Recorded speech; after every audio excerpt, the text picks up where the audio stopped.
The book of Revelation provides further details of this abomination through the beast rising from the sea, the Antichrist, who receives authority to act for 42 months, 3.5 years, or 1,260 days, the duration of the Great Tribulation's second half. During this period, the Antichrist blasphemes God's name, tabernacle, and heavenly citizens, makes war against the saints, and receives worship from all whose names aren't written in the Lamb's Book of Life. His associate, the false prophet, performs great signs and wonders to promote the Antichrist worship and enables an image of the beast to speak and cause deaths of those refusing to worship.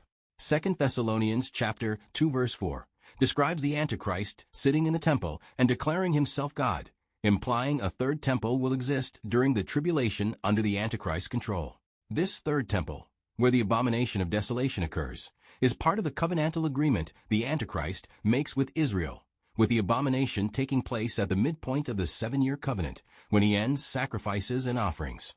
The Antichrist, described as the man of lawlessness and son of destruction, opposes and exalts himself above every so-called God, taking his seat in God's temple and displaying himself as God, the ultimate fulfillment of Daniel's prophecy. For this to occur, it is assumed a third temple must exist. Let's examine this further. The closest thing to an original temple design comes from Ezekiel chapters 40 through 48. Many religious Jews view this as a divinely revealed template, not merely a human architectural plan. However, from this, the Temple Institute in Jerusalem has created 3D renderings, scale models, and design concepts. Some sources claim fully detailed plans exist for immediate construction. Presently, the Dome of the Rock and the Al-Aqsa Mosque on the Temple Mount in Jerusalem make any real construction extremely politically and religiously sensitive. Within Judaism, some believe the third temple will be built by the Messiah. Others think it will descend from heaven. Some support human preparation, like the plans described above, while many do not support rebuilding it at all. The Temple Institute organization has already recreated over 60 sacred vessels and instruments crafted to be fit and ready for actual use in temple service based on precise specifications from Exodus, Leviticus, and other biblical texts, using appropriate materials such as gold, silver, copper, acacia wood, and fine linens. These items include the golden menorah, the showbread table, the golden incense altar, silver trumpets for Levitical choir and announcements, and various altars, basins, shovels, incense vessels, measuring cups, harps, and priestly garments, including the high priest's breastplate, ephod, and crown. These are all on display at the Temple Institute's Holy Temple Museum and Visitor Center in Jerusalem's Old City Jewish Quarter.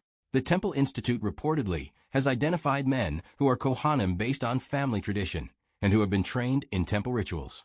They have recreated priestly garments and tools, and have studied the laws of sacrifice and purification. There is no complete genealogical record tracing people directly back to Aaron. Most identification relies on family tradition and surnames such as Cohen, Katz, and others. Some genetic studies suggest a shared ancestry among many Kohanim, but they cannot prove direct descent from Aaron with certainty. Some Jews believe this preparation is necessary and meaningful. Others believe priests will be properly revealed or purified only in the Messianic age, while still others oppose the idea entirely or view it symbolically. Even the Temple Institute recognizes there are unresolved issues, such as ritual purity laws, the need for specific items like the red heifer for purification, the lack of an agreed-upon temple site, and the political and religious tensions surrounding Jerusalem. Christian views on a third Jewish temple are divided. Supporters of rebuilding see it as prophetically significant and often connect modern Israeli temple preparations and Middle East developments to biblical end times passages in Daniel, Matthew, and Revelation. Some have even provided financial support for reconstruction efforts. Skeptics argue that the New Testament transforms the meaning of the temple, with Jesus himself becoming the focal point of God's presence rather than a physical building.